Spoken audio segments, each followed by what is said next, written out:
পারুল, এই বৃষ্টির ভিতরে তুমি কি বানাচ্ছো?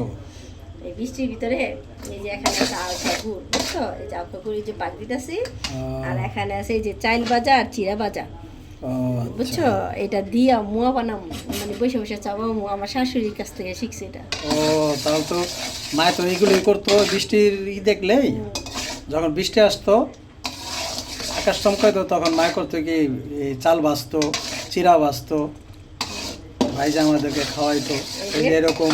এ দেখছো, এরকম হয়ে গেছে। আমার শাশুড়ি থেকে শিখছি, আমি আগে পারতাম না। ও। এই যে এখন চিরা আর চাল।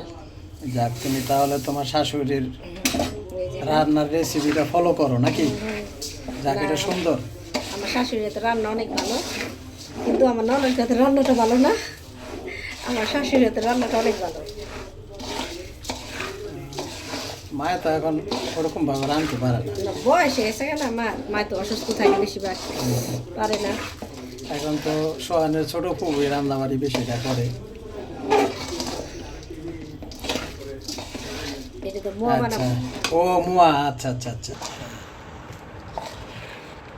ও, এখন তুমি মাখাচ্ছ এগুলো না? না খাইতেছি, একটু ঠান্ডা হইলে মোয়া করবো। চিরা চাইলের মোয়া, দেখছো? এরকম করে কাইটা ছোট ছোট কইরা পরে এই যে বইমে রাইখা রাইখা খামো।